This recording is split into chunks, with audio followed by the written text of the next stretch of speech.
네, 최근 대전에서 안타까운 교통사고가 발생했습니다. 대낮 음주운전 차량에 스쿨존을 지나던 초등학생이 숨진 이른바 배승하양 사고인데요. 사회적 공분도 큽니다. 특히 어린이 보호구역에서 발생하는 교통사고가 끊이지 않으면서 제도 개선의 목소리가 높은데요. 이와 관련해서 광주시 교통문화연수원 백승권 부장과 자세한 얘기 나눠보겠습니다. 어서 오세요. 네, 반갑습니다. 앞서 말씀드린 승하양 사고, 유족으로서는 힘든 결정이었을 텐데 아이의 이름 또 실명, 얼굴, 실명까지 공개하면서 이 사회적 관심을 불러일으키기 위한 노력들을 하고 있습니다. 이번 사고 어떻게 보셨습니까? 네, 저희가 교통사고 중에 가장 안타까운 사고가 어린이 교통사고입니다. 어린이 교통사고는 발생 빈도는 낮지만 사고가 발생할 경우에는 사망사고 이어지거나 또 장애를 확률이 이렇게 높기 때문에 굉장히 우리가 지속적으로 관리하는 대상인데요. 특히 이번에는 음주교통사고는 어린이가 사망했기 때문에 거기에 가장 심각성이 있다고 보여지고 있습니다. 스쿨존 사고를 줄이기 위해서 여러 가지 처벌을 강화하자 이런 내용이 담긴 게 사실 민식이법입니다. 도입 3년 정도가 됐는데 지난 3년간 광주 전남에서만 이 관련 사고 여전히 60건이 넘게 나타나고 있다고 하는데 이런 사고가 끊이지 않는 이유는 또 무엇일까요?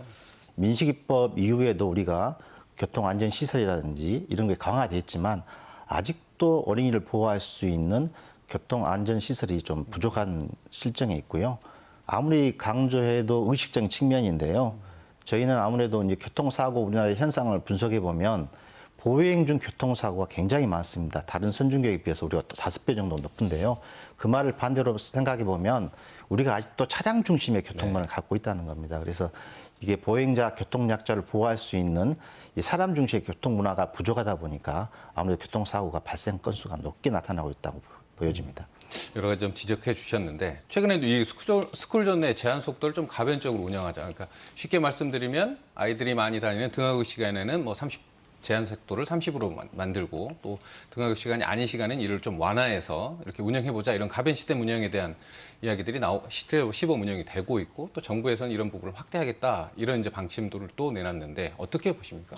일단은 저희가 이제 경찰청 교통사고를 분석해 보면 어린이들이 운영하지 않는 밤 12시부터 그 다음날 밤 8시부터 다음날 아침 8시까지 교통사고 현상을 보면 약 5%는 좀 제한적으로 발생하고 있고요. 또 전문가들 의견에 봤을 때는 그 교통 제한 시간을 탄력적으로 운영하는 게 좀 다수설이 많습니다. 근데 이제 우리가 보면은 보행자라든지 운전자 모두가 교통 참여자이거든요. 그래서 이 참여자들의 의견을 서로 교집합해서 합리적인 방안이 나오지 않을까 싶은데 앞으로 광주에서도 이런 문제를 집중적으로 시범 운영하면서 논의하기 때문에 좋은 방안이 좀 도출될 걸로 생각됩니다. 어쨌든 또 이게 승하양 사고 이후에 이 상습 운전자, 음주운전에 대한 것들이긴 하지만 이런 신상을 공개하자. 어쨌든 이런 어린이 교통사고든 이런 교통약자에 대한 사고들이 발생하면 이거에 대한 처벌을 좀 강화하자. 이런 이제 움직임들이 또 나오고 있는데 사실상 이런 것들은 또 처벌에 좀 방점을 둔 그런 개선책들로 보이는데 이런 것들이 실제로 어떤 효과가 있다고 보여집니까? 우선 이제 스쿨존 음주운전 가해자뿐만 아니라 10년 이내에 교통사고를 2회 이상 유발자에 대해서는 방금 말씀했듯이 그 신상을 공개하는 법안이 지금 추진 중에 있는데요. 경찰청 자료를 보니까 음주운전 재범률이 3년간 통계를 보면 19년도에는 약 44% 정도 되고 있고요. 20년부터 21년까지는 거의 45% 재범률이 높게 나타나고 있습니다. 법규를 좀 강화해서 신상을 공개하는 강력범죄처럼 같이 동일하게 공개하는 법안이 좀 합리적인 좀 참석 입장이 좀 찬성 입장이 좀 많이 발생하고 있고요. 더불어서 이제 음주운전 전력자에 대해서는 차량 시동을 자동으로 잠금하는 장치가 제도적으로 마련돼야 된다는 의견이 나오고 있습니다. 현재 이 제도는 미국에서 86년도에 시행돼 가지고 인접 국가에 있는 캐나다라든지 호주에서 지금 시범으로 운영을 하고 있는데요.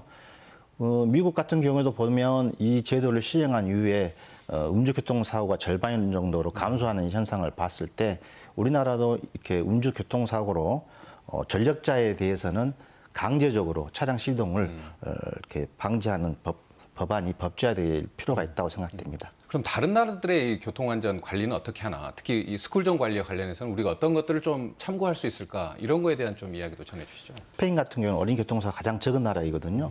이런 나라 같은 경우는 만 3세부터 국가에서 가정으로 교통안전 교육 교재를 배포를 하면서 가정에서 교통안전 교육을 받을 수 있도록 하고 있고요. 또 영국 같은 경우에는 왕실에서 교통사고 협회를 만들어서 가정과 아이들에게 교육을 강화하고 있는 실정입니다. 그리고 이제 프랑스 같은 경우는 좀 특이한 점이 취학 전에 아이들에게 교통안전 교육 이수를 아이뿐만 아니라 학부형들이 이수해서 취약하면 학교에 이수증을 제출할 수 있도록 그런 제도가 있고요. 또 스쿨존 관련해서 선진국 같은 경우는 미국 같은 경우에는 500m 이내에서 존을 선정하고 또 제한 속도는 30km 이내와 동일하게 하고 있습니다만은 스쿨존 내에서 일단 정지를 무조건 해야 되고요. 네. 단속이 상시적으로 좀 일어나고 있습니다. 부모들의 어떤 교통 문화를 의식을 개선하는 것들이 좀 효과적일 수도 네, 있겠다 이런 그렇습니다. 생각을 해보는데요. 끝으로 안전한 교통 문화를 위해서 이제 소속되신 연수원에서는 어떤 노력들을 하고 계시고 또 시민들께 운전자분들께 어떤 당부 말씀드리고 싶으신지요? 네, 저희 교통문화연수원은 사업용 자동차, 이제 택시, 버스, 화물 운전자를 법정 교육을 추진하고 있고요. 특히 첨단에 있는 어린이교통공원에서는 찾아오는 교육뿐만 아니라 체험 중심의 어린이교통을 추진하고 있습니다. 운전자뿐만 아니라 시민 여러분께서는 보행 중에 있는 우리 아이들은 또 보행자들은 내 부모 형제고 내 자녀고 이렇게 생각하셔서 사람 중심의 교통 문화를 만든다면 우리 광주가 좀 안전한 도시로 도약되지 않을까 싶습니다. 네. 운전자로서는 내 아이 또 내 가족이 또 다른 희생자가 될 수 있다 이런 생각만 하더라도 스쿨존 사고 더 많이 줄일 수 있지 않겠나 이렇게 생각을 해봅니다. 오늘 말씀 여기까지 듣겠습니다. 네, 감사합니다.